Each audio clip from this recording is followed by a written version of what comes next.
February 1968. The gunfire in Vietnam had barely faded, yet its echoes were already reaching across the oceans.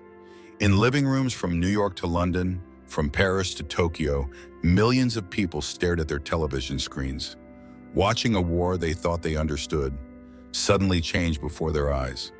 For years, American officials had promised, victory is near.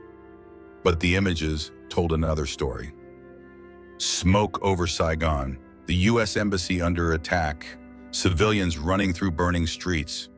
Reporters who once spoke of progress now used words like chaos, shock, and disbelief. For the first time in history, the front lines of war were being broadcast directly into people's homes. And in that moment, the war in Vietnam stopped being just a battle between armies.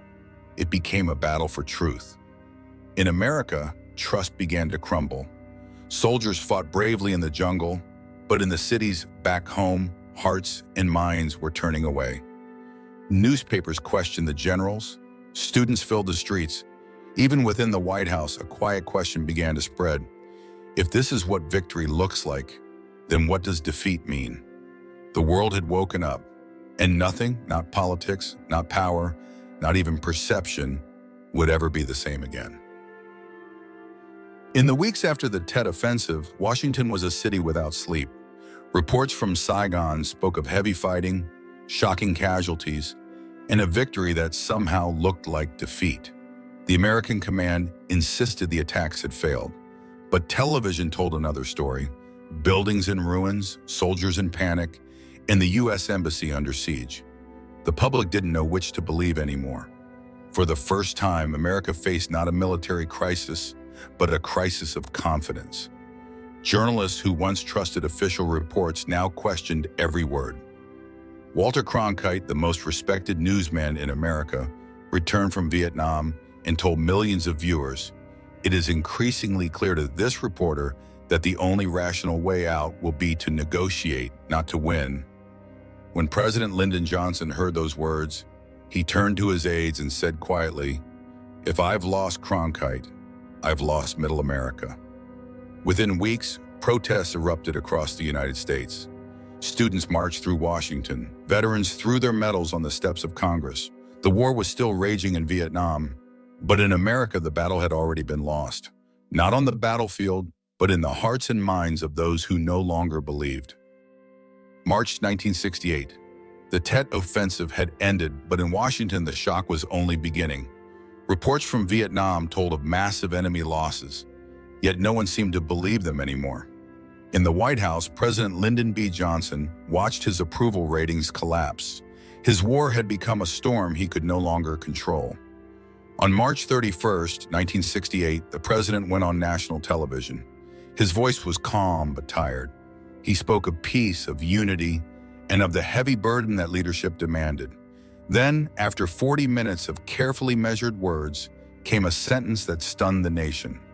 "I shall not seek, and I will not accept, the nomination of my party for another term as your president." America froze. The man who had once promised victory was now stepping away, defeated not by armies, but by the weight of a war that could not be won. In the months that followed, peace talks began in Paris.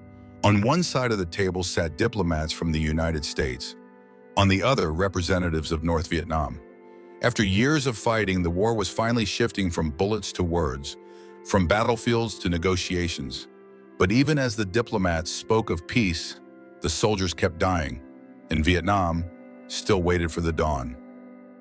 As the news of Tet spread, the world no longer saw Vietnam as a distant battlefield, but as a mirror of its own time. In Paris, students filled the streets, chanting against war, against violence, and the silence of power. In Tokyo, young people marched through Shinjuku Station, holding signs that read, "We are all Vietnam." In London and Berlin, crowds of thousands gathered outside U.S. embassies, candles in their hands, whispering, not shouting, for peace.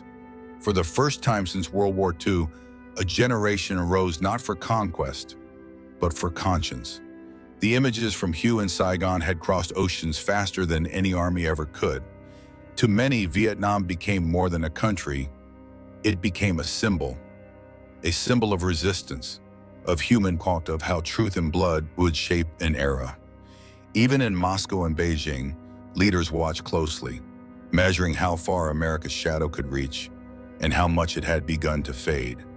From east to west, Vietnam had become the center of a global awakening. The war was still local, but its meaning was now universal. And as 1968 unfolded, the name Vietnam would echo not just through the jungles, but through every heart that still believed the world could change. When the smoke cleared, Vietnam stood in silence. The cities would be rebuilt, the armies would fight again, and the war would continue for years. But something had changed, not just in the jungles or the cities, but in the hearts of those who had lived through it. For the soldiers who fought on both sides, Tet was more than a battle. It was a test of belief, of endurance, of what it means to be human. Many never came home. Others carried the war inside them, long after the gunfire stopped. In America, veterans returned to a country that no longer understood them.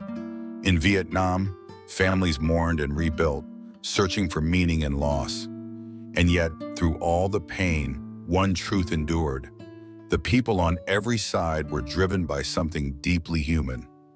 The hope for a better future, the dream of peace, the wish that their sacrifice would matter.